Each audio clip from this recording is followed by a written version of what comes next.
La première chose que Tom Brennan remarqua en arrivant à l'embarcadère de Sleeping Bear Dunes à 4h47 du matin fut l'odeur. Pas l'air vif habituel d'octobre, mêlé aux senteurs de feuilles en décomposition et à l'humidité du lac, mais quelque chose de complètement différent. Une puanteur organique et épaisse qui lui fit plisser le nez involontairement. Cela faisait 12 ans qu'il mettait des bateaux à l'eau depuis ce même endroit en tant qu'agent du Department of Natural Resources du Michigan, et il n'avait jamais rien senti de tel. Tom sortit de son pick-up de service. La portière claqua avec un écho métallique qui sembla flotter dans l'obscurité de l'aube naissante plus longtemps qu'il n'aurait dû. Le parking était vide, à l'exception d'un unique Chevrolet Silverado argenté avec des plaques de l'Illinois, sa benne chargée de matériel de pêche et d'un petit bateau en aluminium encore sanglé sur une remorque. Quelqu'un était arrivé encore plus tôt que lui, ce qui n'était pas inhabituel en pleine saison de la pêche. Ce qui était inhabituel, c'était que la portière côté conducteur du pick-up était grande ouverte, le plafonnier dessinant un pâle rectangle jaune dans les ténèbres. Il s'approcha lentement du véhicule, le faisceau de sa lampe torche fendant la pénombre matinale. La cabine était vide, les clés encore sur le contact. Une tasse de café à moitié vide trônait dans la console centrale, de la vapeur s'en élevait encore. C'était frais, très frais. La main de Tom se porta instinctivement vers sa radio, tandis qu'il balayait de sa lampe la zone de mise à l'eau, cherchant le moindre signe du propriétaire du véhicule. Centrale, ici, unité 47, à l'embarcadère de Sleeping Bear. J'ai un véhicule abandonné, propriétaire probablement sur l'eau. Plaque de l'Illinois, Henry David 7492. Je lance une vérification. La radio crépita aussitôt en réponse. Reçu, unité 47. Aucun appel de détresse enregistré.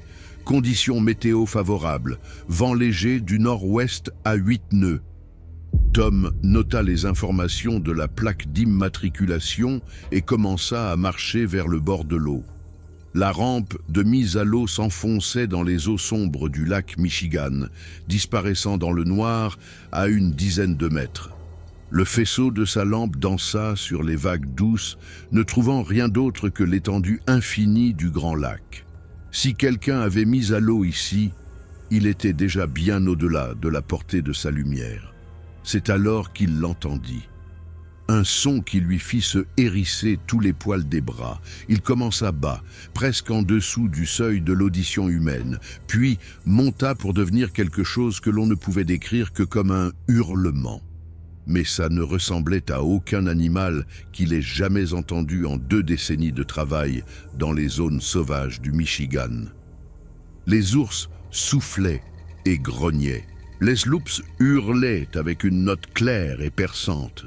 Ceci était tout à fait différent, plus profond, plus retentissant, avec une qualité presque humaine que son cerveau refusait de traiter correctement.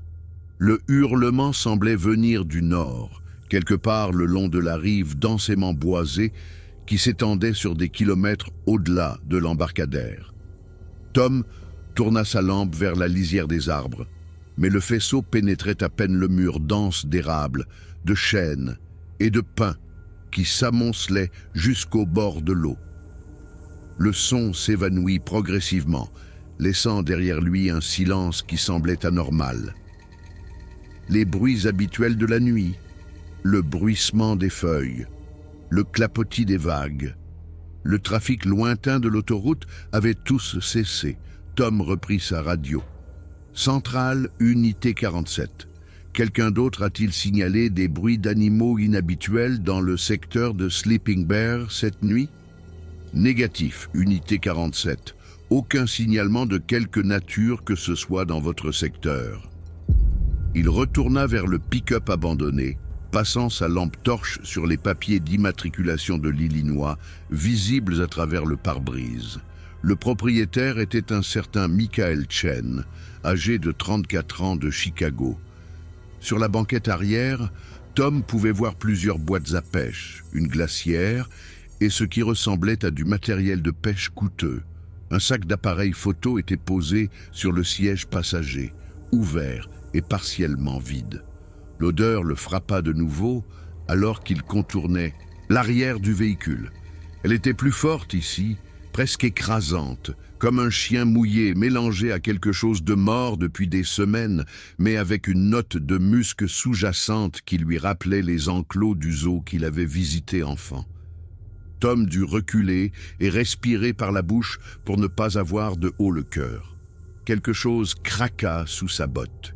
Il dirigea sa lampe vers le sol et vit des morceaux épars de ce qui semblait être un smartphone. L'écran était complètement brisé et la coque fendue. Les dégâts étaient considérables, pas comme s'il était tombé, mais comme si quelque chose de grand et de puissant l'avait délibérément écrasé. Tom mit les fragments de téléphone dans un sac à preuves et retourna à son véhicule pour effectuer une vérification plus détaillée du véhicule et de son propriétaire. En attendant le retour des informations, il décida de faire une première fouille des environs immédiats. L'installation de mise à l'eau comprenait une petite aire de pique-nique avec des tables et des sanitaires, tous fermés pour la saison, mais accessibles. Il commença par là, balayant méthodiquement avec sa lampe torche. Derrière le bâtiment des sanitaires, sa lumière capta quelque chose qui le fit s'arrêter. Le sol était meuble ici à cause d'une pluie récente et clairement visible dans le faisceau se trouvaient des empreintes comme il n'en avait jamais vu. Elles étaient de forme humanoïde, mais énormes, d'au moins 45 cm de long et 20 de large, avec des marques nettes de 5 orteils. La profondeur des empreintes suggérait un poids incroyable, bien plus que ce qu'un être humain pourrait produire. Tom s'agenouilla pour regarder de plus près, sortant son appareil photo pour documenter sa trouvaille. Les traces semblaient venir de la lisière de la forêt, passer derrière les sanitaires, puis se diriger droit vers le bord de l'eau. Il y avait au moins 8 empreintes claires, montrant une longueur de foulée qui serait impossible pour n'importe quel animal connu du Michigan. Alors qu'il photographiait les empreintes, sa radio crépita, lui livrant des informations sur le propriétaire du pick-up. Michael Chen était un ingénieur logiciel de Chicago, sans casier judiciaire ni antécédent de problèmes de santé mentale. Il avait immatriculé le bateau auprès des autorités de l'Illinois 6 mois auparavant. Son contact d'urgence était son épouse, Jennifer Chen, également de Chicago. Tom savait qu'il devait l'appeler, mais il voulait d'abord rassembler plus d'informations. Il suivit les traces vers l'eau, son malaise grandissant à chaque pas. Les empreintes devenaient moins nettes à l'approche de la rive rocheuse, mais elles menaient sans aucun doute au bord du lac. Quoi que ce fût qui les avait faites, la chose était soit allée dans l'eau, soit avait simplement disparu. Le faisceau de sa lampe balaya une dernière fois les vagues douces, et cette fois il capta quelque chose qui lui glaça le sang. À environ 45 mètres du rivage, quelque chose flottait dans l'eau, quelque chose qui ressemblait distinctement à la coque retournée d'un petit bateau en aluminium. Tom appela immédiatement des renforts et un soutien maritime, puis commença à mettre à l'eau son propre bateau de patrouille. L'embarcation retournée était sans aucun doute celle qui aurait dû être avec le pick-up abandonné. Un Alumacraft de 14 pieds avec des numéros d'immatriculation de l'Illinois à peine visibles sur sa coque. Il n'y avait aucun signe de son occupant. En s'approchant du bateau chaviré, Tom remarqua quelque chose qui n'avait pas de sens. La température de l'eau du lac Michigan en octobre était d'environ 10 degrés Celsius. Assez froid pour provoquer une hypothermie en quelques minutes, mais pas assez pour empêcher quelqu'un de flotter. Pourtant, il n'y avait aucun corps visible dans la zone, malgré une excellente visibilité et des conditions calmes. Il attacha une amarre au bateau retourné et commença à le remorquer vers la rive, informant la centrale de sa progression. Des unités des gardes-côtes étaient appelées pour une opération de recherche et de sauvetage complète, bien que Tom commença à soupçonner qu'il s'agirait plutôt d'une mission de récupération. De retour au quai, Tom examina attentivement le bateau à la recherche d'indices sur ce qui s'était passé. La coque ne présentait aucun dommage évident dû à un impact ou à un échouage. Le moteur était toujours attaché et semblait en état de marche. Mais d'autres signes le mettaient profondément mal à l'aise. 4 profondes estafilades couraient le long du flanc bâbord du bateau. Des lignes parallèles qui ressemblaient à des marques de griffes. Elles étaient trop grandes et trop profondes pour avoir été faites par un animal local. Un raton laveur aurait pu gratter un bateau à la recherche de nourriture, mais ses entailles avaient déchiré l'aluminium comme du papier de soie. Plus troublantes encore étaient les taches à l'intérieur du bateau. Des marques brun rougeâtres couvraient les sièges et le plancher. C'était clairement du sang, et en grande quantité, bien plus que ce à quoi on pourrait s'attendre dans un simple accident de pêche ou une noyade. Tom était en train de documenter la scène lorsque les premières unités de renfort arrivèrent. Le sergent Patricia Hayes, une vétéran de 20 ans qui avait vu tout ce que la nature sauvage du Michigan pouvait réserver aux forces de l'ordre, jeta un coup d'œil aux preuves et appela immédiatement des ressources supplémentaires. « À votre avis, qu'est-ce qui s'est passé ici ?» demanda-t-elle à Tom pendant qu'ils attendaient les techniciens de la police scientifique. « Honnêtement, je n'en ai aucune idée. Le bateau montre des signes d'attaque par quelque chose de grand. Il y a des traces de sang suggérant que l'occupant a été blessé, mais pas de corps et pas de cause évidente au chavirement. » Hayes examina les mystérieuses empreintes derrière les sanitaires avec sa propre lampe torche. « Ce ne sont pas des empreintes d'ours. La forme est complètement différente et elles sont trop grandes. Et les élans ne font pas non plus des traces comme ça. Je sais. J'ai essayé de penser à n'importe quel animal du Michigan qui pourrait produire des empreintes de cette taille et de cette forme. Rien ne correspond. » Au lever du soleil, la zone de l'embarcadère de Sleeping Bear s'était transformée en un site d'enquête à grande échelle. Des côtres des gardes-côtes effectuaient des recherches sur le lac, tandis que des équipes de plongeurs se préparaient à fouiller les zones autour du site du chavirement. Les techniciens de la police scientifique photographiaient et moulaient les empreintes inhabituelles, tandis que le bateau de patrouille de Tom était examiné par des enquêteurs spécialisés en accidents maritimes. Le téléphone de Tom vibra, un SMS de son supérieur. « Les équipes de presse posent des questions sur une activité animale inhabituelle dans votre secteur. Ne faites aucun commentaire.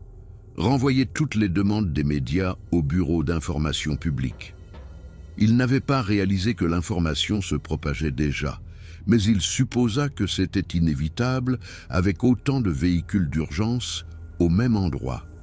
Il pouvait voir des camionnettes de chaînes d'information commencer à arriver à l'entrée de l'embarcadère, bien qu'elles soient tenues à distance par des unités de patrouille supplémentaires. Le chef de l'équipe de plongée, un vétéran bourru des gardes-côtes nommé Rodriguez, fit surface près de la position de Tom avec une expression sombre.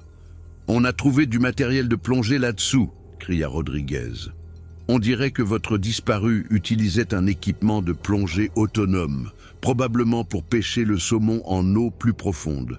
Mais voilà la partie étrange. L'équipement présente des dommages massifs. La valve de la bouteille a été complètement arrachée, le détendeur a été écrasé et la combinaison de plongée est en lambeaux. En lambeaux? Comment?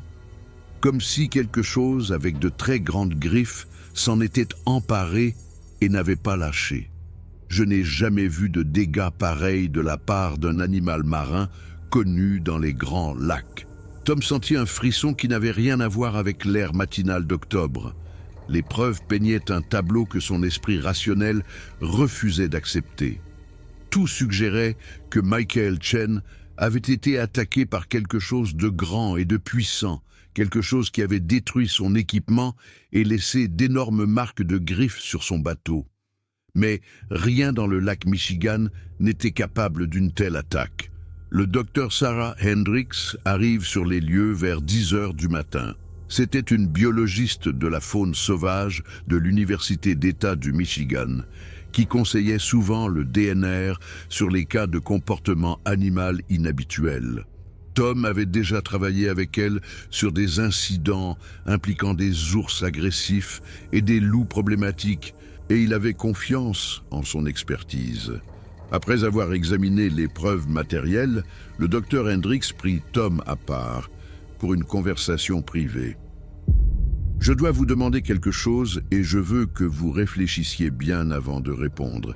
Y a-t-il eu d'autres incidents inhabituels dans cette zone récemment ?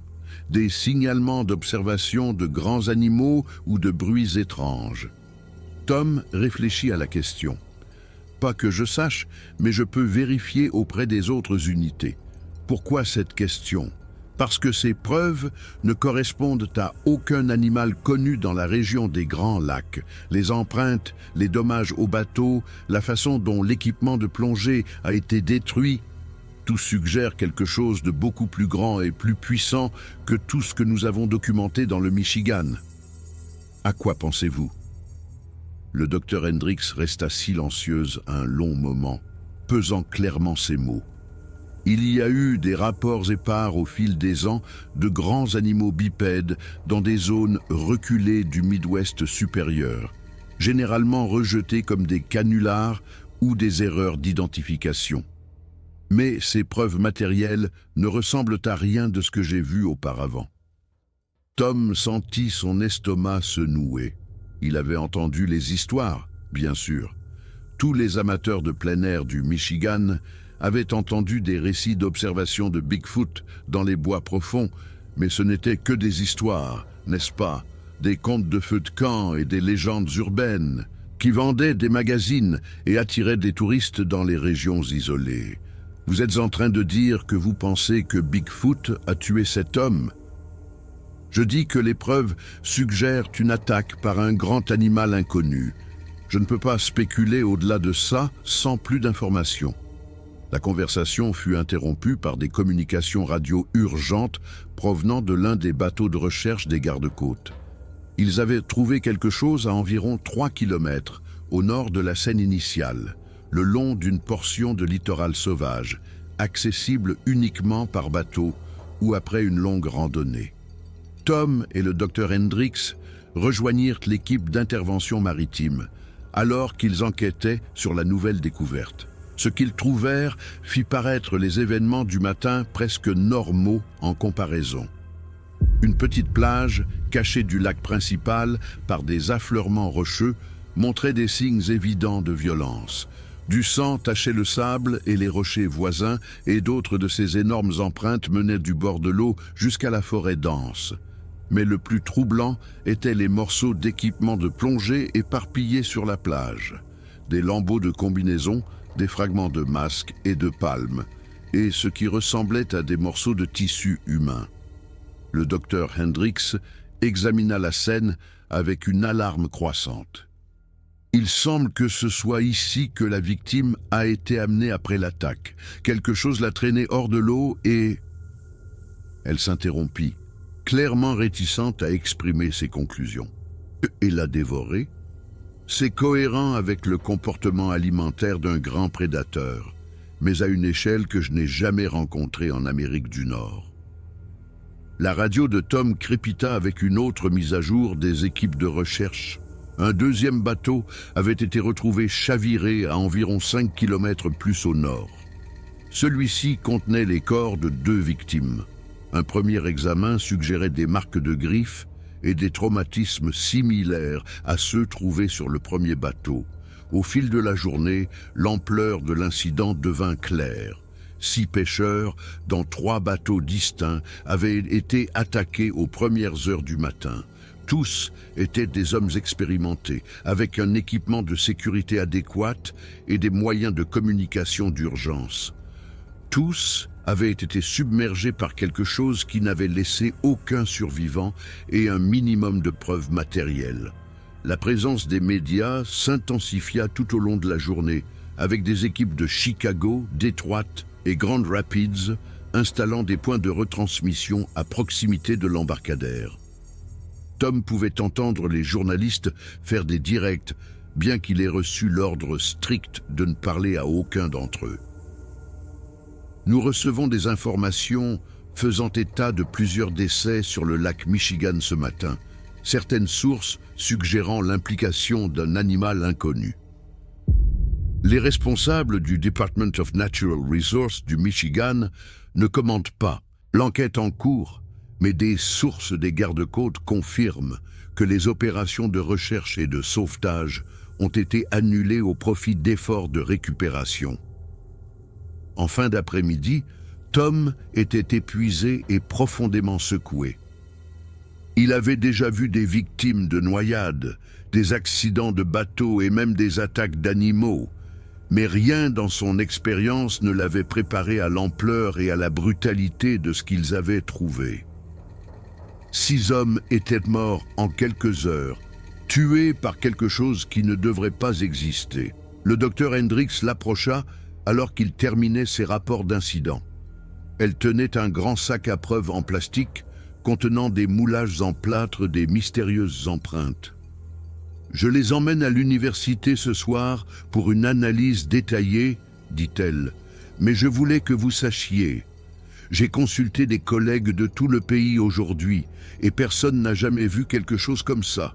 La taille et la profondeur de ces empreintes suggèrent un animal pesant entre 220 et 320 kilos, marchant debout sur 2 jambes. Vous l'avez dit aux enquêteurs. J'ai déposé mon rapport préliminaire. Pour l'instant, il qualifie ça d'attaque par un grand animal inconnu. Mais Tom, je veux que vous compreniez quelque chose. Si ces attaques ont été menées par ce que je pense, alors il y a quelque chose qui vit dans les forêts autour du lac Michigan et qui représente une menace importante pour quiconque pénètre dans la région. Tom hocha la tête d'un air sombre. Il avait pensé la même chose toute la journée, bien qu'il ait hésité à le dire. Que recommandez-vous ?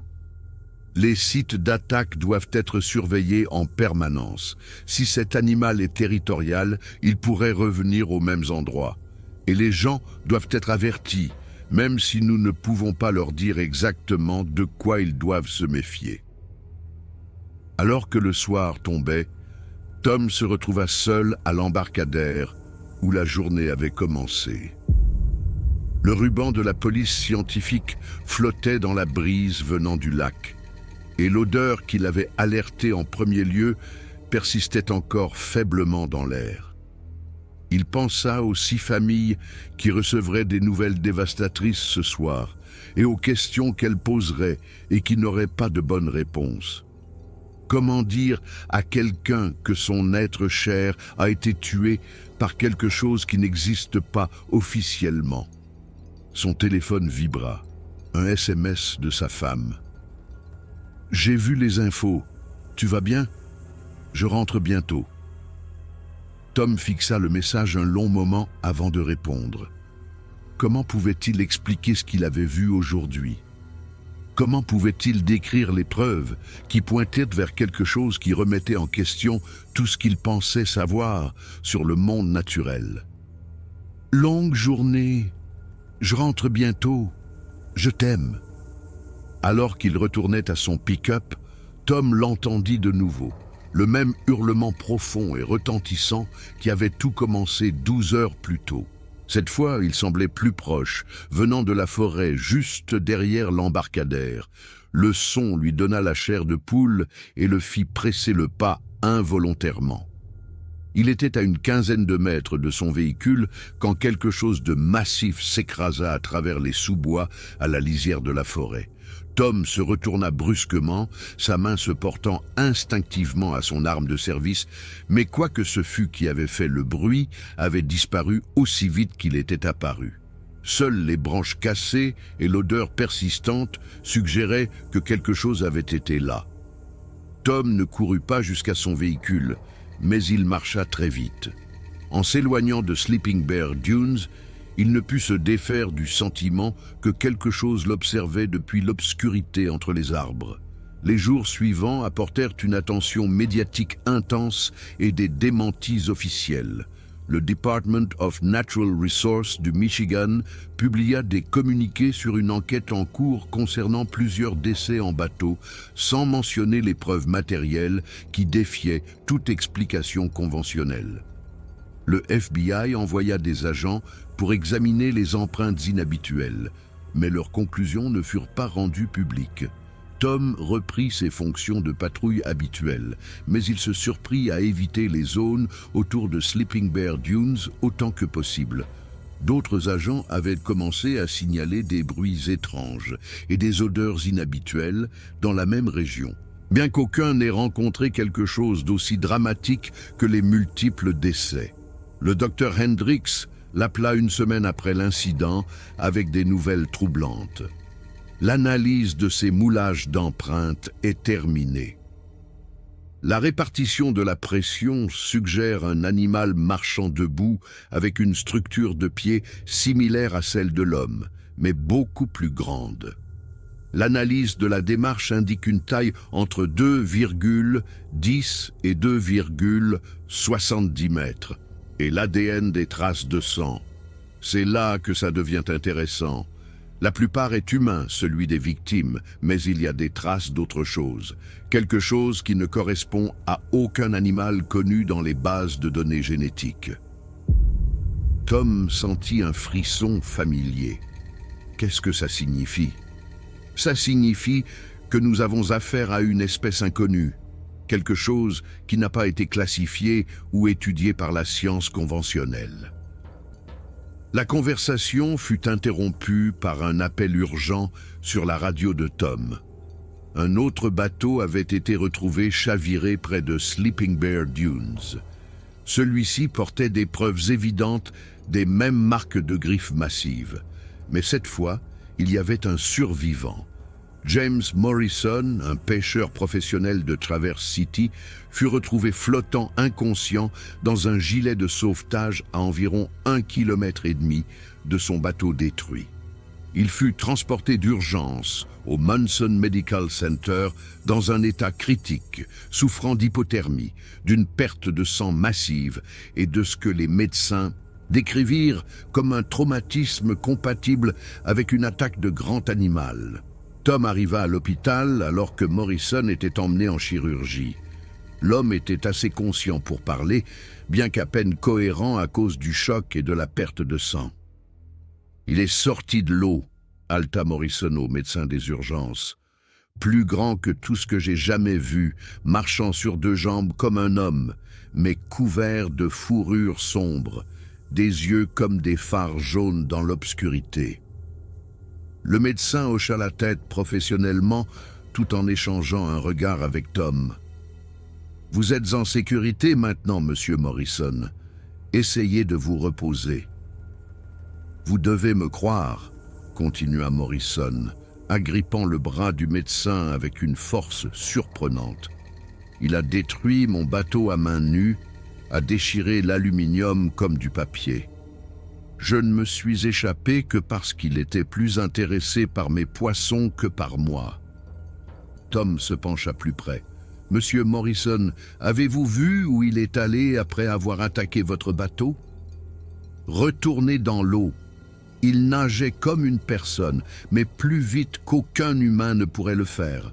Il s'est dirigé vers le nord, vers les zones d'eau profonde, où les grands saumons migrent. » Morrison fut emmené en chirurgie, avant de pouvoir fournir plus de détails, mais son récit correspondait parfaitement aux preuves matérielles des attaques précédentes.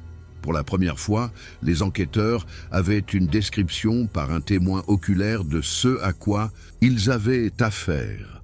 La nouvelle de la survie de Morrison et sa description de son agresseur envoyèrent des ondes de choc dans la communauté des forces de l'ordre. En quelques heures, l'histoire avait été reprise par les médias nationaux malgré les tentatives officielles de minimiser les détails. Une créature du lac Michigan attaque un pêcheur, titrait le site de CNN. Un survivant décrit un animal ressemblant à Bigfoot. Le téléphone de Tom se mit à sonner sans cesse, avec des appels de journalistes, d'amateurs de cryptozoologie et de responsables gouvernementaux. Il renvoya toutes les demandes des médias au bureau d'information publique, mais il sentait bien que l'histoire prenait une vie propre. Le docteur Hendricks appela avec une demande urgente. « Tom, j'ai besoin que vous me rameniez sur ces sites d'attaque. » La description de Morrison m'a donné quelques idées sur ce à quoi nous pourrions avoir affaire, et je veux chercher des preuves supplémentaires pendant que la piste est encore fraîche. Ils retournèrent sur la plage cachée où les restes de la première victime avaient été trouvés, cette fois avec une équipe d'étudiants diplômés et du matériel scientifique de pointe.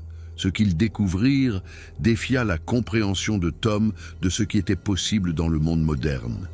Caché parmi les rochers au fond de la plage, l'équipe trouva ce que le docteur Hendricks identifia comme un abri temporaire ou une tanière. De grosses branches avaient été entrelacées pour créer un brise-vent et le sol montrait des signes clairs d'occupation récente. Plus important encore, ils trouvèrent des preuves supplémentaires de la présence de la créature. Des touffes de poils sombres et rêches étaient accrochées à l'écorce rugueuse des arbres voisins. Le docteur Hendricks préleva soigneusement des échantillons pour analyse, son excitation grandissant à chaque découverte. Ces poils ne ressemblent à rien dans notre collection de références, dit-elle à Tom. La correspondance la plus proche serait avec des espèces de grands singes, mais la structure est différente de tout primate connu. Près de l'abri, ils trouvèrent des outils, si on pouvait les appeler ainsi, de grosses pierres qui avaient été délibérément façonnées et affûtées, apparemment utilisées pour dépecer du poisson ou d'autres sources de nourriture. Les implications étaient stupéfiantes. « Ce n'est pas juste un animal », dit doucement le docteur Hendricks. « Il utilise des outils, construit des abris, présente des schémas de comportement complexes. Nous avons affaire à quelque chose qui montre des signes d'intelligence. » Tom examina les outils de fortune avec un malaise croissant. À quel point intelligent, à votre avis? Difficile à dire sans plus d'observation, mais le fait qu'il crée un abri et modifie des objets à des fins spécifiques suggère des capacités cognitives bien au-delà du comportement animal normal. Alors qu'il documentait le site, l'une des étudiantes du docteur Hendricks appela depuis le bord de l'eau. Elle avait trouvé quelque chose partiellement enfoui dans le sable. Une valve de bouteille de plongée qui avait été complètement arrachée de son filetage. Mais ce qui attira l'attention de tout le monde, c'est la façon dont le métal avait été tordu. La force requise pour endommager de l'acier de cette manière était énorme. Quoi que ce soit qui ait fait ça a une force bien au-delà de tout animal nord-américain connu, observa le docteur Hendricks. On parle de quelque chose, avec le pouvoir d'écraser un équipement de plongée moderne à main nue. La radio de Tom crépita avec un autre appel d'urgence. Une famille de campeurs dans un parc d'État voisin signalait quelque chose de grand se déplaçant à travers les arbres près de leur emplacement. La description correspondait à ce que Morrison avait vu et l'endroit était à moins de 8 kilomètres de là où ils enquêtaient. Tom prit une décision qu'il regretterait pour le reste de sa vie. Au lieu d'appeler des renforts et d'attendre des unités supplémentaires, il décida d'intervenir immédiatement avec le docteur Hendricks et son équipe. La créature pourrait encore être dans la région et ce pourrait être leur meilleure chance de l'observer directement. Le trajet jusqu'au parc d'État prit 20 minutes sur des routes forestières sinueuses. À leur arrivée, la famille de campeurs s'était enfermée dans son camping-car et refusait d'en sortir. Tom pouvait difficilement leur en vouloir. Il sentit cette odeur de musc distinctive avant même de sortir de son véhicule de patrouille. Le camping montrait des signes clairs de la présence de la créature. Des tables de pique-nique avaient été renversées et leur contenu éparpillé. Une grande glacière avait été éventrée et son contenu consommé ou détruit. Le plus troublant étaient les empreintes qui menaient directement du camping à la forêt dense. Le docteur Hendricks prenait des photos quand ils l'entendirent. Le même hurlement profond et retentissant que Tom avait entendu ce premier matin à l'embarcadère. Cette fois, il était beaucoup plus proche, venant de quelque part dans les arbres juste devant eux. « On devrait rentrer », murmura l'un des étudiants. « C'est trop dangereux. » Mais le docteur Hendricks suivait déjà les traces dans la forêt, sa curiosité scientifique l'emportant sur son bon sens. Tom n'eut d'autre choix que de suivre, la main posée sur son arme de service, même s'il se doutait qu'elle serait inutile contre ce qu'il poursuivait. Les traces les menèrent plus profondément dans les bois que Tom ne s'était jamais aventuré dans cette zone. La forêt devenait plus dense et plus sombre à chaque pas jusqu'à ce qu'ils se déplacent à travers une cathédrale d'arbres anciens qui bloquait la plupart de la lumière de l'après-midi. Les seuls sons étaient leurs propres pas et le craquement occasionnel de branches quelque part devant eux. Ils le trouvèrent dans une clairière à environ 800 mètres du camping. La créature était exactement comme Morrison l'avait décrite. Énorme, couverte de fourrure sombre, marchant debout sur deux jambes puissantes. Mais la voir en personne était tout à fait différent d'entendre une description. L'esprit de Tom luttait pour traiter ce que ses yeux lui montraient. Elle mesurait au moins 2,40 mètres de haut, avec de larges épaules et des bras qui descendaient presque jusqu'à ses genoux. Son visage était un mélange de traits humains et simiesques, avec des yeux intelligents qui reflétaient la lumière filtrée comme ceux d'un animal nocturne. Quand elle remarqua leur présence, elle ne s'enfuit ni n'attaqua. Au lieu de cela, elle les étudia avec une expression que Tom ne pouvait décrire que comme curieuse. Pendant plusieurs longues secondes, les deux espèces se fixèrent à travers la clairière. Tom était parfaitement conscient des battements de son cœur et du son de sa propre respiration. Le docteur Hendricks tendait lentement la main vers son appareil photo, se déplaçant avec le soin délibéré de quelqu'un qui essaie de ne pas effrayer un animal dangereux. La créature fit un pas vers eux et la main de Tom se déplaça vers son arme. Mais le mouvement n'était pas agressif.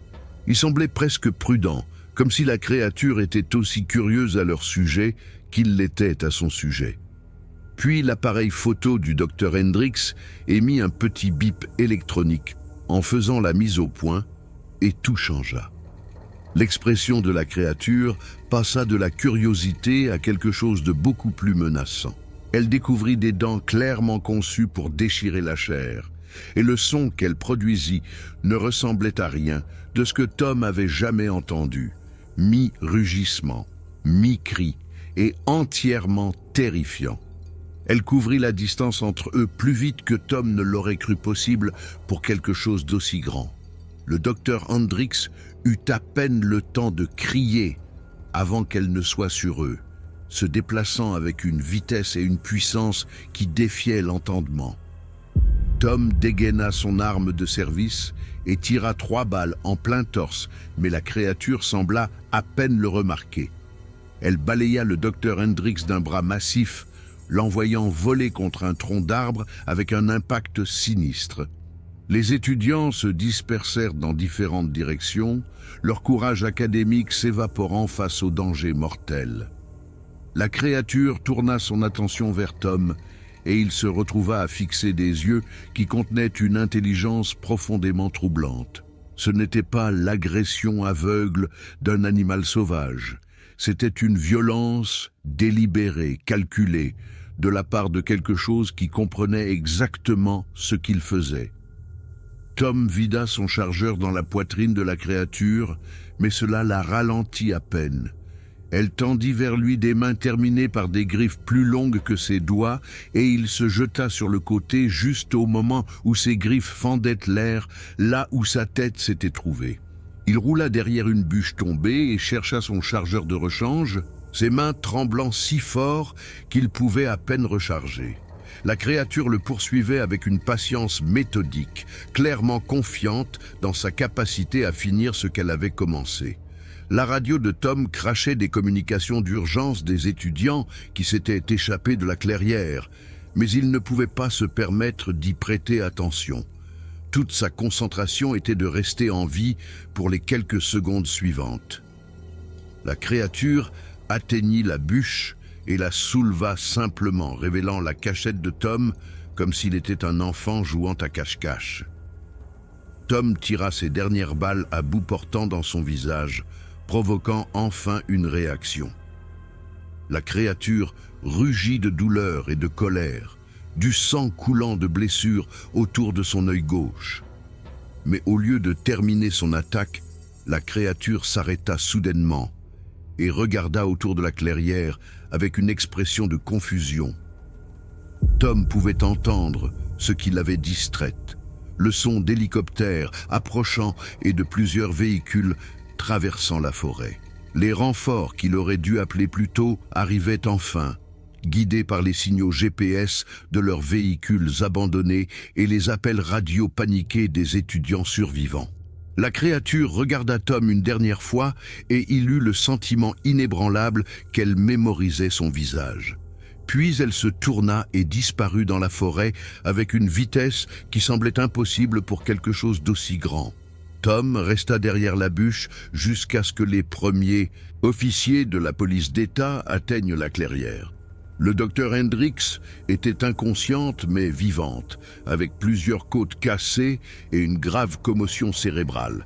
2 des étudiants s'étaient échappés indemnes, mais le 3e fut retrouvé mort à une 50aine de mètres de la clairière, tué par ce que le médecin légiste décrirait plus tard comme un traumatisme massif compatible avec une attaque de grands prédateurs. La scène fut immédiatement classée comme scène de crime, puis élevée au rang d'affaire de sécurité de l'État. Le FBI reprit l'enquête en quelques heures et toutes les personnes impliquées durent signer des accords de non-divulgation assortis de sanctions importantes en cas de violation. Tom passa les 3 jours suivants à être débriefé par des agents fédéraux qui semblaient en savoir plus sur la créature qu'ils n'étaient disposés à l'admettre. Ils posèrent des questions détaillées sur son comportement, son intelligence apparente et sa réaction au tir. « Agent Stevens », demanda finalement Tom lors de son dernier entretien, « depuis combien de temps êtes-vous au courant de l'existence de ces choses ?» L'agent Stevens, une femme professionnelle d'une 40aine d'années, qui s'était présentée comme une spécialiste fédérale de la faune, réfléchit attentivement à la question. « Il y a eu des rapports et des incidents épars au fil des décennies, admit-elle, mais rien de tel que ce que nous avons vu ici en termes de comportement prédateur organisé. La plupart des rencontres précédentes impliquaient des observations uniques ou des dommages matériels mineurs. Alors, qu'est-ce qui a changé ? Nous ne savons pas. Mais les attaques sur le lac Michigan représentent une escalade significative en termes de fréquence et d'agressivité. Nous traitons cela comme une menace potentielle pour la sécurité publique. Tom fut réintégré en service actif avec des instructions strictes de ne discuter de l'incident avec personne, y compris ses collègues et sa femme. Le rapport officiel décrivit la mort de l'étudiant comme une attaque d'ours, malgré l'absence totale d'ours dans la région et les preuves matérielles qui pointaient vers quelque chose de beaucoup plus grand. Le docteur Hendricks se remit de ses blessures, mais demanda un transfert immédiat à un poste de recherche en Californie. Avant de quitter le Michigan, elle rendit une dernière visite à Tom. « Les échantillons de poils sont revenus du laboratoire », lui dit-elle à voix basse. « Séquence ADN inconnue, mais définitivement d'origine primate. La structure suggère quelque chose de lié à la famille des grands singes, mais avec des différences significatives qui indiquent une branche évolutive distincte. Qu'est-ce que ça signifie en termes pratiques ? Ça signifie que nous avons découvert une nouvelle espèce de grands primates vivants en Amérique du Nord. Quelque chose qui a réussi à échapper à la détection scientifique pendant des siècles, voire des millénaires. Et d'après ce que nous avons vécu, quelque chose qui représente une menace importante pour la vie humaine. Tom pensa aux yeux de la créature lors de leur confrontation finale, à l'intelligence qu'il y avait vue et au sentiment qu'elle l'avait étudié autant qu'il l'étudiait. Vous pensez qu'elle est toujours là-dehors? Je sais qu'elle l'est. La question est de savoir ce qu'elle va faire ensuite. Au cours des semaines suivantes, Tom remarqua des changements dans le comportement des autres animaux sauvages de la région. Les populations de cerfs s'étaient éloignées du littoral du lac Michigan. Les schémas de migration des oiseaux semblaient altérés. Les pêcheurs locaux signalaient des perturbations inhabituelles dans des zones qui étaient auparavant des lieux de pêche de premier ordre. Le plus troublant étaient les rapports d'autres agences de maintien de l'ordre.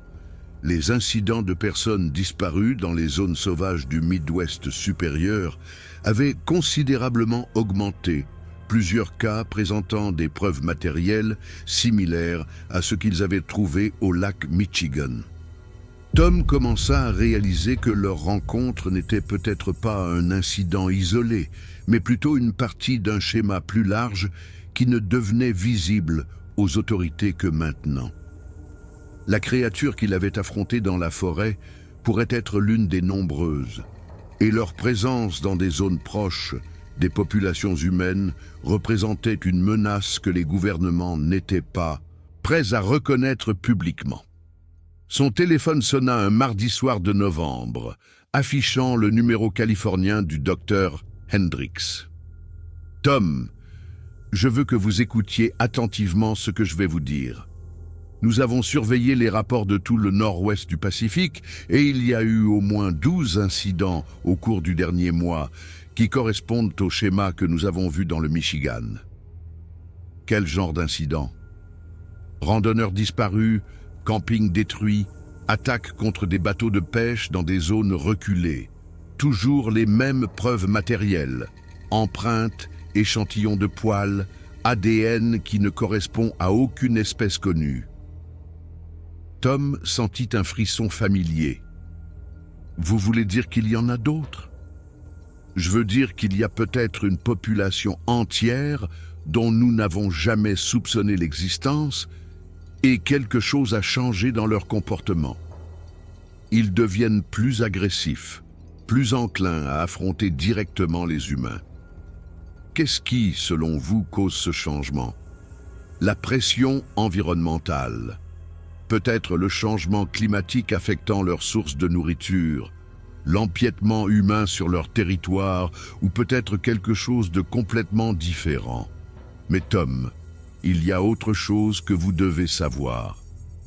Le docteur Hendricks fit une pause et Tom pouvait entendre la tension dans sa voix. Les agences fédérales ont formé un groupe de travail pour gérer ce qu'elles appellent la situation. Elles ne parlent plus de capture et d'études, elles parlent d'élimination. Ils vont les tuer? Ils vont essayer, mais d'après ce que nous avons vécu, je ne suis pas sûr que les armes conventionnelles soient efficaces. Et si ces créatures sont aussi intelligentes qu'elles le paraissent, toute tentative de les chasser entraînera des représailles. Tom pensa au dernier regard que la créature lui avait jeté dans la clairière et au sentiment qu'elle avait mémorisé ses traits pour une référence future. Que voulez-vous que je fasse? Surveillez vos arrières. Si cette chose dans les bois était aussi intelligente que je le pense, elle se souvient peut-être de vous. Et d'après ce que nous avons appris sur leur schéma de comportement, elles semblent avoir de très longues mémoires en ce qui concerne les menaces. Tom passa cette nuit-là éveillé, écoutant chaque son à l'extérieur de sa maison et se demandant si quelque chose pouvait l'observer depuis l'obscurité au-delà de ses fenêtres. Il avait installé des lumières à détecteur de mouvement autour de sa propriété après l'incident, mais elles se déclenchaient au hasard depuis des semaines, sans révéler de cause évidente. Le téléphone sonna de nouveau à 2h17 du matin. Tom répondit immédiatement, s'attendant à une autre mise à jour du docteur Hendricks, ou peut-être à un appel d'urgence de son département. Au lieu de cela, Il entendit une respiration, des respirations profondes et régulières qui semblaient trop lentes et trop puissantes pour être humaines. L'appel dura exactement 30 secondes, puis se déconnecta. Tom vérifia son afficheur, mais le numéro était masqué. Il essaya de rappeler, mais tomba sur un message enregistré disant que le numéro n'était pas en service. Le reste de la nuit, Tom resta assis dans son salon avec son arme de service sur les genoux, observant les lumières à détecteur de mouvement à l'extérieur de ses fenêtres et se demandant s'il perdait la tête ou si quelque chose essayait délibérément de le terrifier. Quand le matin arriva, il trouva des traces dans la terre meuble autour de sa maison, les mêmes empreintes de pas énormes qu'ils avaient découvertes sur les sites d'attaque du lac Michigan. Quoi que ce fût qui les avait faites, avait fait le tour de sa propriété plusieurs fois pendant la nuit, étudiant apparemment sa maison et cherchant des points d'entrée possibles. Tom appela immédiatement l'agent Stevens, mais on lui dit qu'elle n'était plus disponible et que toutes les demandes devaient être adressées à un nouveau groupe de travail fédéral. Quand il s'enquit des mesures de protection pour les personnes impliquées dans l'incident initial, on lui répondit que des mesures de sécurité appropriées étaient mises en œuvre. 3 jours plus tard, Tom fut informé qu'il était transféré à un travail de bureau au siège du département à Lansing, avec effet immédiat. Son superviseur s'excusa pour le changement soudain, mais dit que les ordres venaient de plus haut dans la hiérarchie et n'étaient pas sujets à discussion. Tom comprit le message. Il l'éloignait du terrain, loin des zones où les créatures avaient été actives. Que ce soit pour sa protection ou parce qu'il ne lui faisait pas confiance pour garder le silence sur ce qu'il avait vu, il n'en était pas sûr. Son dernier jour de patrouille le mena devant l'embarcadère de Sleeping Bear Dunes, où tout avait commencé. La zone avait été fermée au public, avec des panneaux avertissant d'une activité faunique dangereuse et de recherches environnementales en cours. Des véhicules fédéraux étaient garés près de l'eau et des hommes en uniforme banalisé installaient ce qui ressemblait à du matériel de surveillance. Tom gara sa voiture de patrouille et descendit une dernière fois au bord de l'eau. L'odeur avait disparu et la surface du lac Michigan était paisible sous le soleil de l'après-midi. Mais il ne pouvait se défaire du sentiment que quelque chose était toujours là dehors, observant depuis les profondeurs ou la forêt, attendant le bon moment pour faire à nouveau connaître sa présence. Alors qu'il retournait à sa voiture, Tom remarqua quelque chose qui lui glaça le sang. Des traces fraîches dans le sable près de la lisière de la forêt, les mêmes empreintes de pas énormes qu'il voyait dans ses cauchemars depuis des semaines. Mais celles-ci étaient différentes. Au lieu des motifs aléatoires qu'il avait vus auparavant, ces traces avaient été délibérément arrangées. Elles formaient des lettres dans le sable, grossières mais indubitables, TOM. La créature connaissait son nom.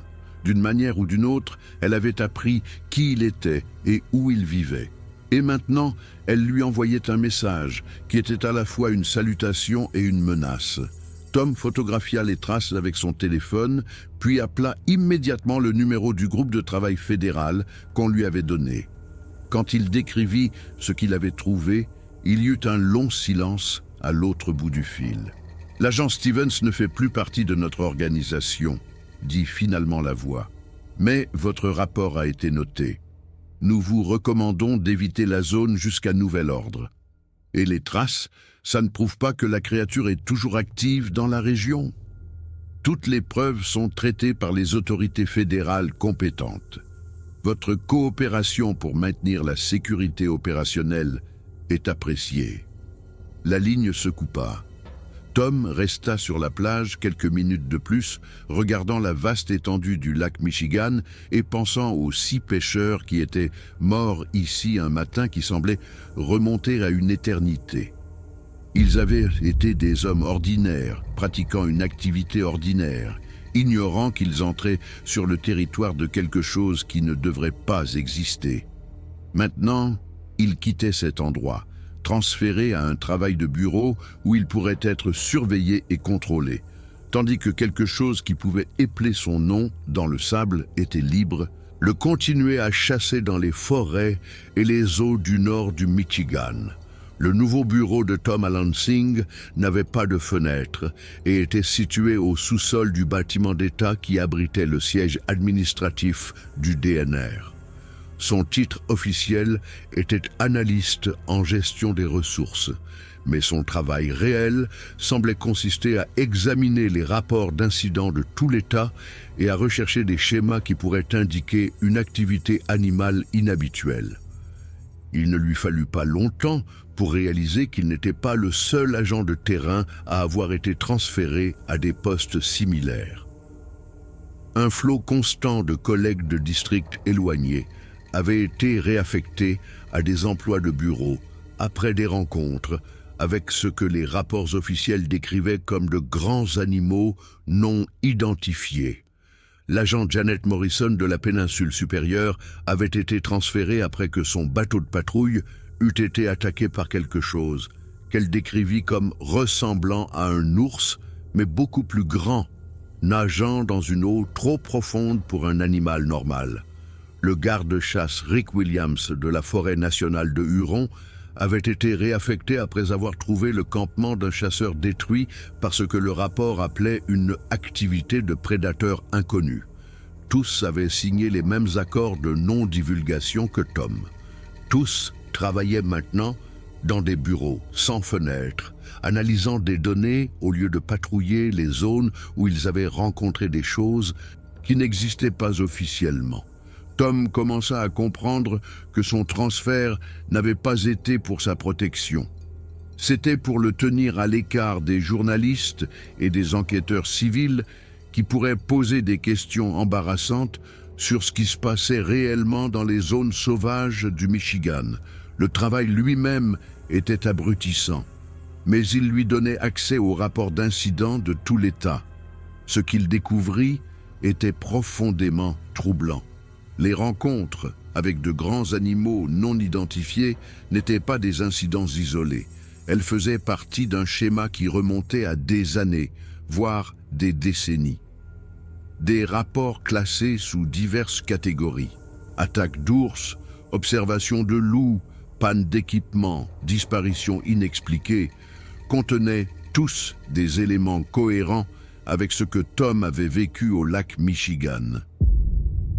Le schéma était là si on savait quoi chercher, mais il avait été dispersé entre différentes agences et juridictions d'une manière qui le rendait presque invisible à un seul enquêteur.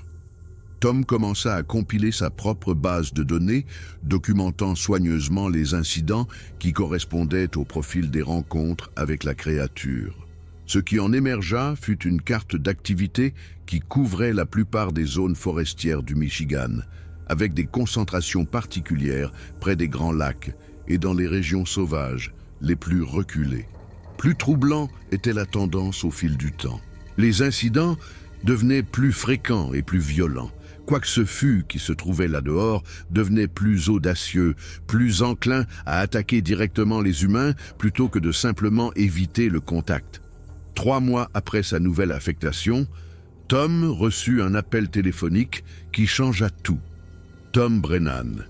Ici Jennifer Chen. Je vous appelle au sujet de mon mari, Michael. Tom reconnut immédiatement le nom. Michael Chen avait été la première victime des attaques du lac Michigan. C'était Tom qui avait appelé sa femme pour lui annoncer que son mari était porté disparu et présumé mort. « Madame Chen, je suis désolé pour votre perte. S'il y a quoi que ce soit que je puisse faire... » J'ai besoin de savoir ce qui est vraiment arrivé à Michael. Les rapports officiels n'ont aucun sens. Ils disent qu'il s'est noyé dans un accident de bateau, mais je connais mon mari. C'était un excellent nageur et un plaisancier expérimenté, et les preuves matérielles qu'ils m'ont rendues ne correspondent pas à leur explication. Tom sentit un frisson familier. « Madame Chen, je ne suis pas sûr de ce que vous voulez dire. L'équipement de plongée de Michael a été rendu à notre famille dans le cadre de ses effets personnels. Les dommages sur l'équipement ne sont pas compatibles avec un accident de plongée normal. La valve de la bouteille a été arrachée avec une force suffisante pour tordre de l'acier, et sa combinaison a été déchiquetée par quelque chose avec de très grandes griffes. Et l'esprit de Tom s'emballa. On lui avait dit que toutes les preuves matérielles des attaques du lac Michigan avaient été classifiées et retirées des entrepôts de preuves normaux. Comment Madame Chen avait-elle obtenu l'équipement de son mari? J'ai engagé un détective privé, continua-t-elle comme si elle lisait dans ses pensées. Il a pu obtenir des copies de l'inventaire des preuves avant qu'il ne soit scellé par les autorités fédérales. Tom, je sais que quelque chose a attaqué mon mari. Et je pense que vous savez ce que c'était. Madame Chen, je ne suis pas autorisé à discuter des détails des enquêtes en cours. Ce n'est pas une enquête en cours. Le dossier a été classé 3 semaines après la mort de mon mari, sans arrestation ni suspect identifié. Mais j'ai fait mes propres recherches et j'ai trouvé d'autres cas avec des preuves similaires. Quelque chose tue des gens dans les zones sauvages du Michigan et les autorités le cachent. La bouche de Tom s'assécha. Si Jennifer Chen avait mené sa propre enquête, elle aurait pu découvrir des informations qui pourraient compromettre les opérations du groupe de travail fédéral. Et si elle avait posé des questions au mauvais endroit, elle aurait pu attirer l'attention de personnes très dangereuses. « Madame Chen, d'où appelez-vous » ? « D'un hôtel à Traverse City. Je suis venu ici pour visiter les sites où mon mari a été attaqué. Je voulais voir l'endroit où il est mort. » « Madame Chen, vous devez quitter cette zone immédiatement. Ce n'est pas sûr pour les civils. » « Pourquoi? Qu'est-ce que vous ne me dites pas sur ce qui est arrivé à Michael ?» Tom prit une décision qui mettrait leurs 2 vies en danger. « Pouvez-vous me rencontrer quelque part en privé? Il y a des choses que je peux vous dire, mais pas par téléphone. » Ils convinrent de se retrouver dans un petit restaurant en dehors de Traverse City, loin des zones où les attaques s'étaient produites. Tom se fit porter pâle au travail et fit les 4 heures de route vers le nord, vérifiant constamment son rétroviseur à la recherche de signes qu'il était suivi. Jennifer Chen était une petite femme au début de la trentaine, avec l'expression déterminée de quelqu'un qui se battait contre la bureaucratie depuis des mois. Elle s'assit en face de Tom dans une banquette d'angle et étala une collection de documents et de photographies qui lui glacèrent le sang. « J'ai correspondu avec des familles de personnes disparues dans tout le Midwest supérieur, dit-elle sans préambule.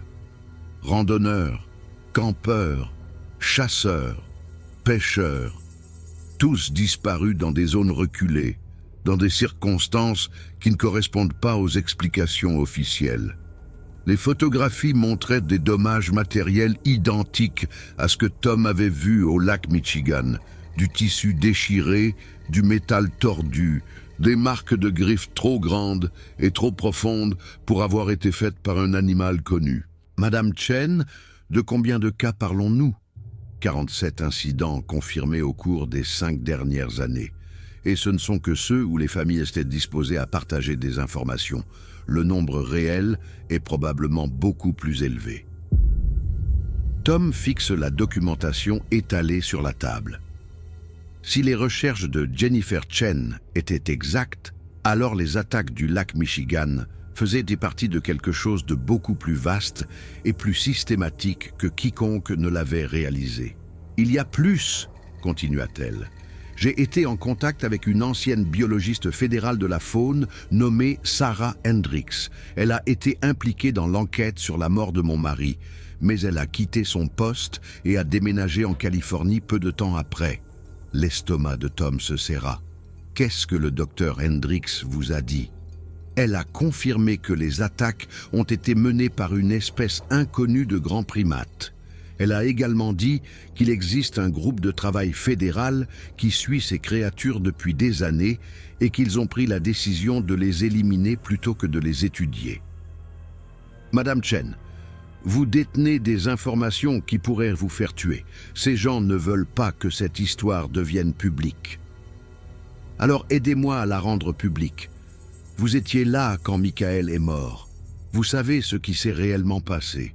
Aidez-moi à faire éclater la vérité avant que d'autres personnes ne soient tuées. Tom regarda autour du restaurant, soudain paranoïaque quant à qui pourrait écouter leur conversation. Il était sans contact avec ses superviseurs depuis des heures et quelqu'un finirait par remarquer son absence. Si je vous aide, ce ne sera pas seulement ma carrière qui sera en jeu. Ils nous considéreront tous les deux comme des menaces pour la sécurité nationale. Mon mari est mort, Tom, tué par quelque chose que le gouvernement connaît, mais dont il ne prévient pas les gens. Combien de familles devront encore perdre quelqu'un avant que la vérité n'éclate? Tom prit sa deuxième décision qui allait changer sa vie en 6 mois. Que voulez-vous que je fasse? Jennifer Chen sortit un enregistreur numérique et le posa sur la table entre eux. Racontez-moi tout ce qui s'est passé le jour de la mort de mon mari. Parlez-moi des preuves matérielles, des empreintes de la créature et de ce que les agents fédéraux vous ont dit par la suite. Témoignez officiellement de la vérité. Pendant les 2 heures suivantes, Tom viola tous les accords de non-divulgation qu'il avait signés et raconta à Jennifer Chen tout ce qu'il savait sur les attaques de la créature. Il décrivit la scène à l'embarcadère, les preuves matérielles qu'ils avaient trouvées, sa rencontre avec la créature dans la forêt et la dissimulation fédérale qui s'ensuivit. Quand il eut terminé, Jennifer Chen éteignit l'enregistreur, les larmes aux yeux. « Merci », dit-elle simplement. « Je savais que Michael n'était pas mort dans un simple accident. De noyade?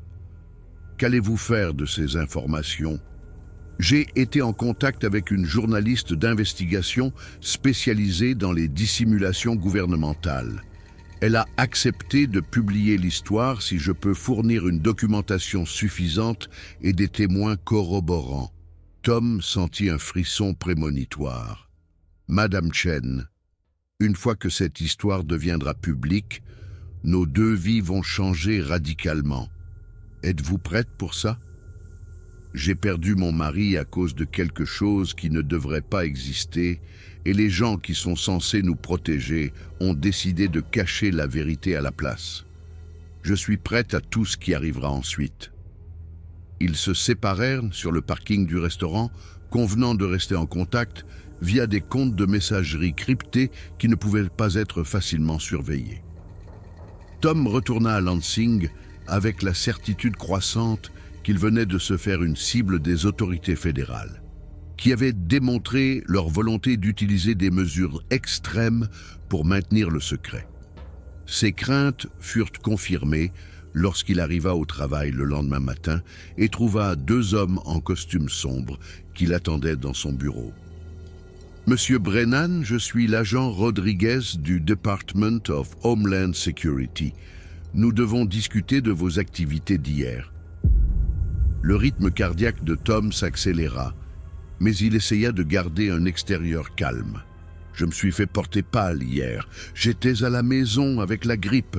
Monsieur Brennan, nous avons des données de suivi GPS de votre véhicule de l'État montrant que vous êtes allé à Traverse City et que vous avez rencontré Jennifer Chen au Lakeshore Diner.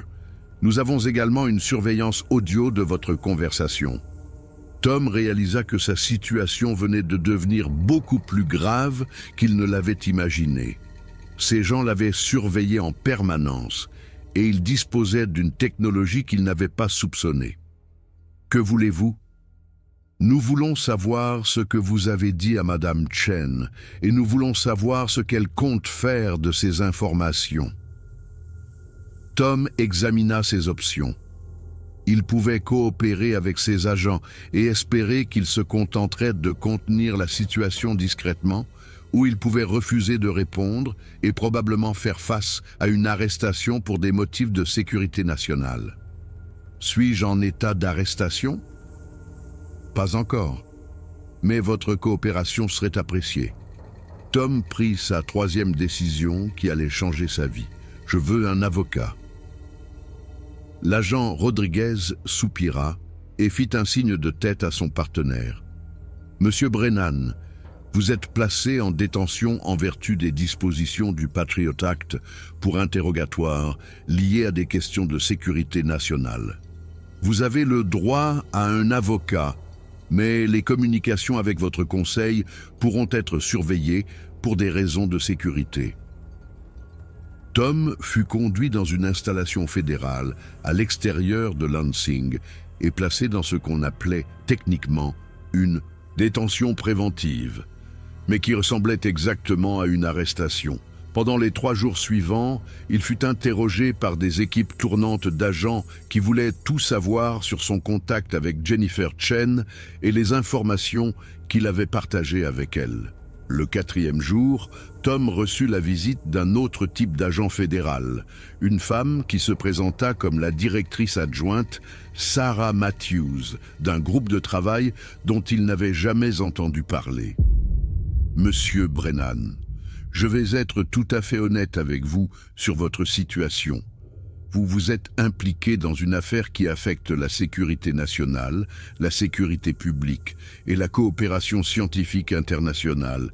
Les informations que vous avez partagées avec Madame Chen pourraient provoquer une panique généralisée si elles deviennent publiques.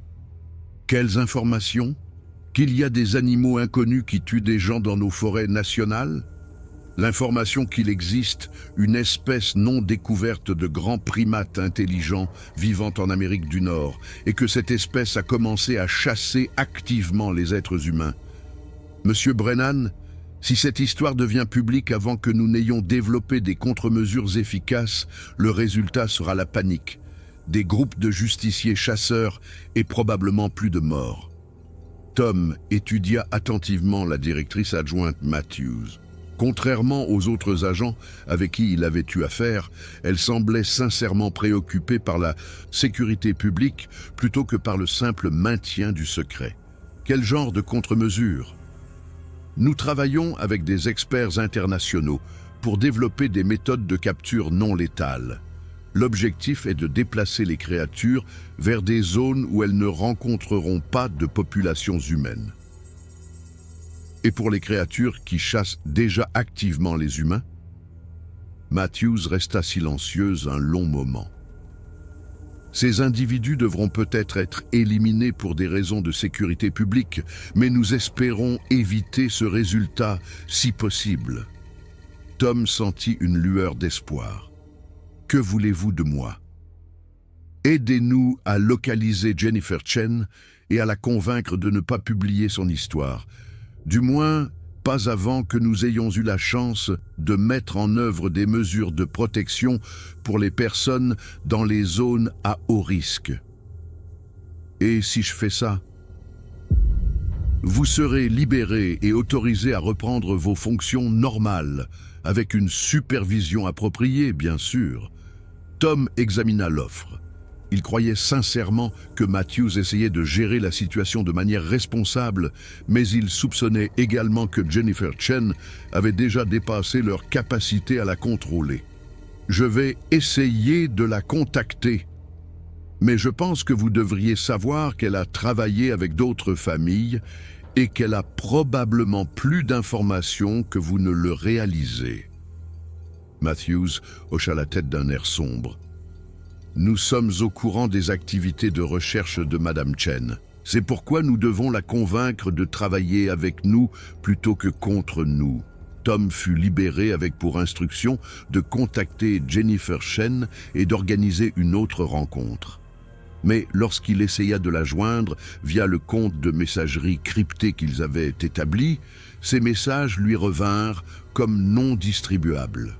Son numéro de téléphone avait été déconnecté et l'hôtel où elle avait séjourné n'avait aucune trace de son enregistrement. Jennifer Chen avait disparu aussi complètement que si elle n'avait jamais existé. Tom passa la semaine suivante à essayer de la localiser par toutes les méthodes possibles. Son adresse à Chicago s'avéra être vacante, les voisins disant n'avoir jamais entendu parler de quelqu'un de ce nom. Le détective privé qu'elle avait mentionné était introuvable. Même la journaliste d'investigation avec qui elle avait travaillé semblait avoir disparu de la scène publique. Les implications étaient terrifiantes. Soit Jennifer Chen s'était cachée pour éviter l'ingérence fédérale, soit des agents fédéraux avaient pris des mesures pour la faire taire définitivement. La paranoïa de Tom grandit lorsqu'il remarqua que ses propres communications étaient surveillées de plus près qu'auparavant. Ses appels téléphoniques étaient clairement enregistrés, ses emails interceptés et ses déplacements suivis par des dispositifs GPS qui avaient été installés dans son véhicule et probablement dans ses effets personnels. Il vivait sous surveillance constante, effectivement prisonnier de sa propre vie. La situation changea radicalement un mardi matin de mars lorsque le superviseur de Tom le convoqua à une réunion d'urgence. Tom, il y a eu un autre incident, cette fois dans la péninsule supérieure, près de Tahquamenon Falls. Plusieurs morts, et nous avons besoin de quelqu'un avec ton expérience pour aider à l'enquête. Tom ressentit un mélange de soulagement et d'appréhension. Soulagement d'être autorisé à retourner sur le terrain, et appréhension de ce qu'il pourrait trouver sur le nouveau site d'attaque. La scène à Tahquamenon Falls était étrangement similaire à ce qu'ils avaient trouvé au lac Michigan, 8 mois plus tôt. Un voyage de camping familial avait été interrompu par quelque chose qui avait laissé 4 personnes mortes et une disparue. Les preuves matérielles étaient sans équivoque. Des empreintes énormes, des marques de griffes sur du matériel détruit et l'odeur distinctive que Tom avait appris à associer aux créatures. Mais il y avait des différences qui suggéraient que les attaques devenaient plus sophistiquées, là où les créatures avaient délibérément détruit l'équipement de communication de la famille en premier, les empêchant d'appeler à l'aide. Elles avaient également bloqué la route d'accès avec des arbres abattus, rendant toute fuite impossible. Le docteur Sarah Hendricks avait été ramenée de Californie pour aider à l'enquête, malgré sa demande de transfert précédente. Quand Tom la vit sur la scène de crime, il fut choqué de voir à quel point elle avait changé. Elle avait perdu du poids et avait développé une intensité nerveuse qui suggérait des mois de nuit blanche. « Tom, Dieu merci, tu es là. C'est bien pire que ce à quoi nous avons eu affaire auparavant. » À quel point pire? Le schéma d'attaque montre de la planification et de la coordination. Ces créatures apprennent de leurs rencontres précédentes et adaptent leurs tactiques en conséquence. Tom examina la scène avec une alarme croissante. Le docteur Hendricks avait raison. Cette attaque montrait des signes d'intelligence et de préméditation qui étaient profondément troublants. À combien de créatures avons-nous affaire? Au moins 3, peut-être plus. Les empreintes montrent différentes tailles et schémas de démarche, suggérant un groupe familial ou une meute de chasse.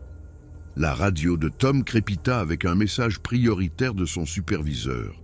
Toutes unités, nous avons des rapports d'un autre incident en cours à environ 30 km au nord de votre position actuelle. Des campeurs signalent quelque chose de grand en train de détruire leur campement. Tom et le docteur Hendricks échangèrent un regard. Si une autre attaque se produisait alors qu'ils enquêtaient sur la précédente, cela suggérait que les créatures opéraient en groupe coordonné sur une zone beaucoup plus large que quiconque ne l'avait soupçonné.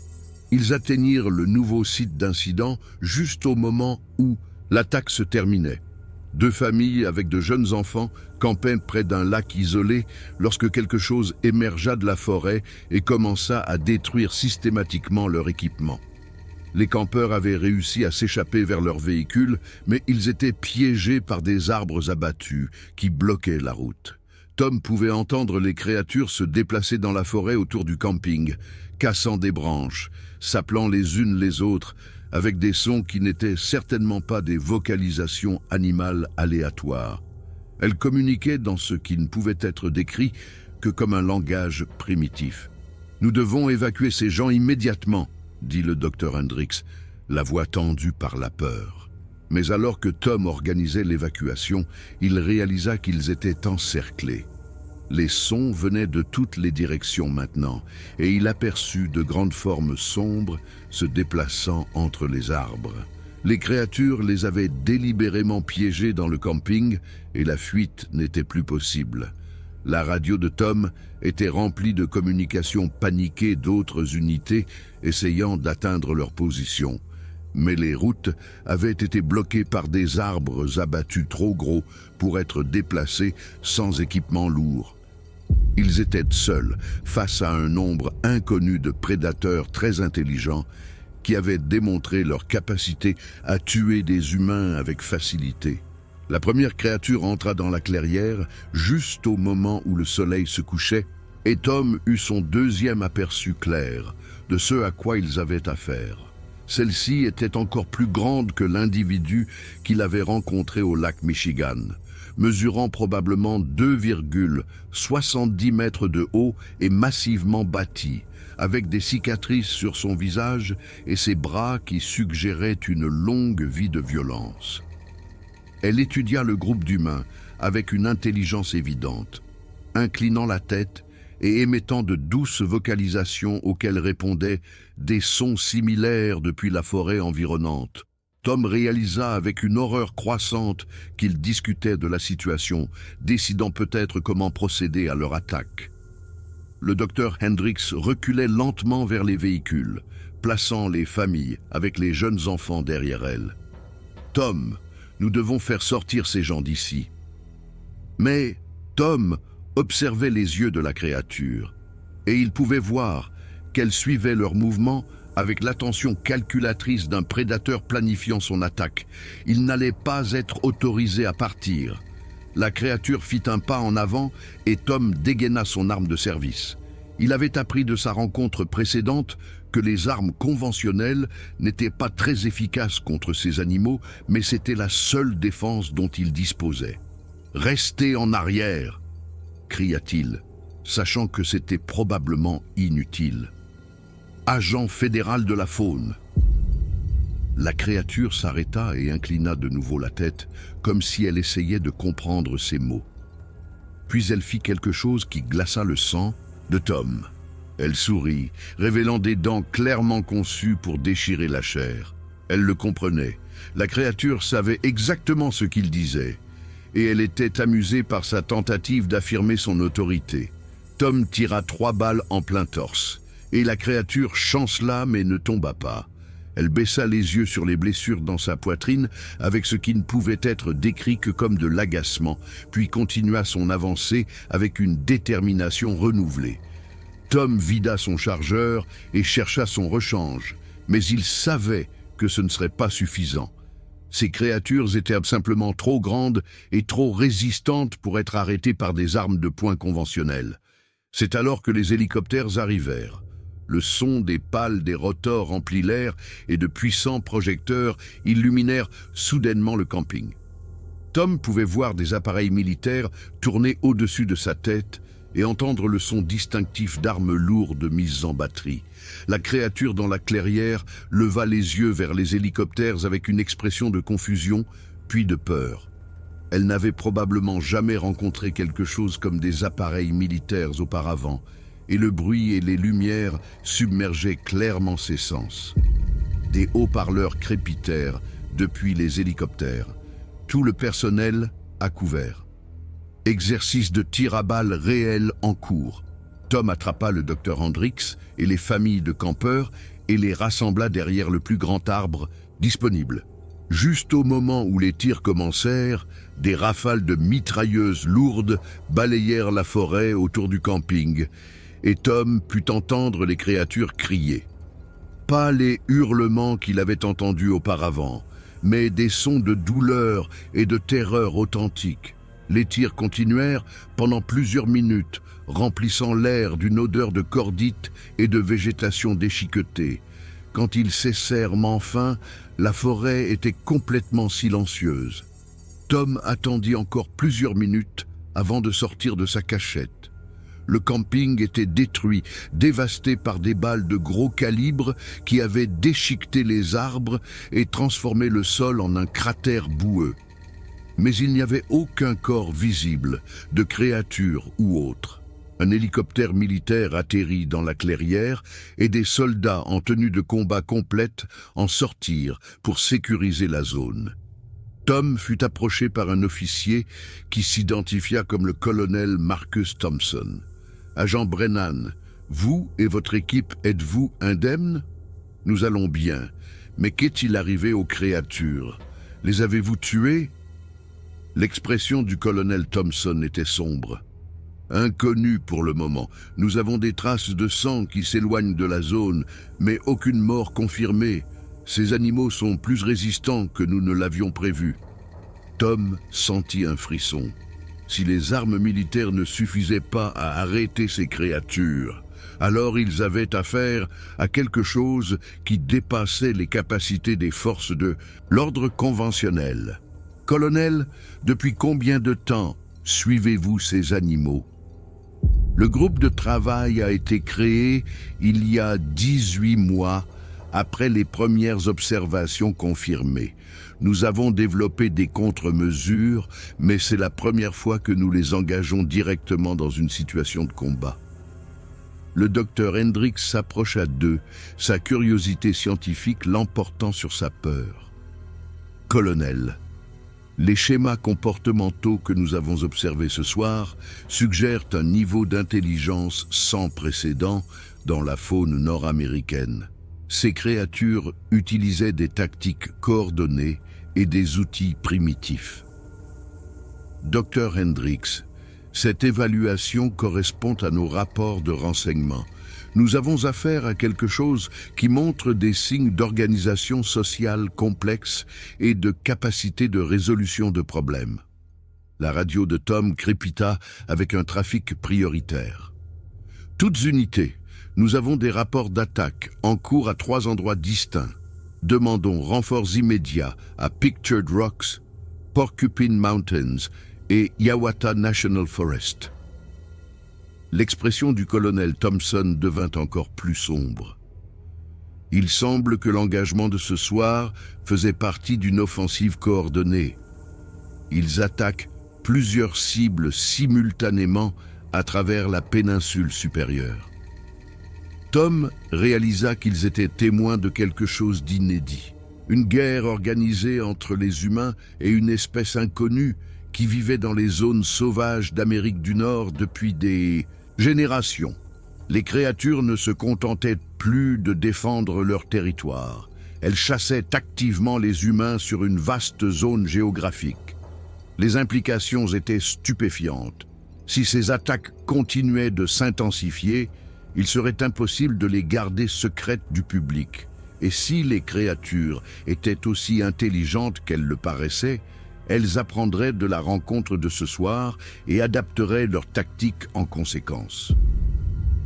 Le téléphone de Tom vibra avec un SMS d'un numéro inconnu. La vérité éclatera. JC. Jennifer Chen était toujours en vie et elle travaillait toujours à exposer ce qui se passait dans les zones sauvages du Michigan. Tom montra le message au colonel Thompson, qui appela immédiatement des mesures de sécurité supplémentaires. « Agent Brennan, il semble que Madame Chen ait échappé à nos efforts de détention préventive. Nous devons la localiser avant qu'elle ne compromette les opérations en cours. Colonel, peut-être est-il temps de considérer que Madame Chen a peut-être raison. Peut-être que le public a le droit de savoir ce qui se passe dans nos forêts nationales. » Le colonel Thompson fixa Tom un long moment. « Agent Brennan, si cette information devient publique avant que nous n'ayons développé des contre-mesures efficaces, le résultat sera une panique à une échelle qui pourrait déstabiliser la région. Nous avons des rapports de créatures similaires dans 17 États maintenant. Ce n'est plus seulement un problème du Michigan. » Tom sentit le poids de cette révélation. Si les créatures étaient présentes dans plusieurs États, alors ils avaient affaire à une crise nationale qui avait été cachée au peuple américain pendant des années. « Quel est le plan, colonel? Confinement et élimination. Nous ne pouvons pas permettre à ces animaux de continuer à attaquer des civils. Et nous ne pouvons pas leur permettre de se propager dans des zones plus peuplées. Tom pensa au sourire de la créature dans la clairière et à l'intelligence qu'il avait vue dans ses yeux. Ce n'était pas seulement des animaux. C'était quelque chose qui pourrait avoir des droits et une intelligence qui méritait d'être prise en considération. Et s'ils ne sont pas seulement des animaux? Et s'ils sont assez intelligents pour communiquer et négocier? L'expression du colonel Thompson se durcit. Agent Brennan, ces créatures ont tué au moins 47 personnes au cours des 2 dernières années. La communication n'est pas une option à ce stade. La radio de Tom interrompit avec un autre appel prioritaire. Toutes unités, nous avons une observation confirmée de plusieurs grands animaux se déplaçant vers le sud en direction de zones peuplées. Ils semblent quitter les zones forestières et se diriger vers des communautés avec d'importantes populations civiles. La guerre entre les humains et les créatures était entrée dans une nouvelle phase, et Tom réalisa qu'il allait devoir choisir de quel côté il était.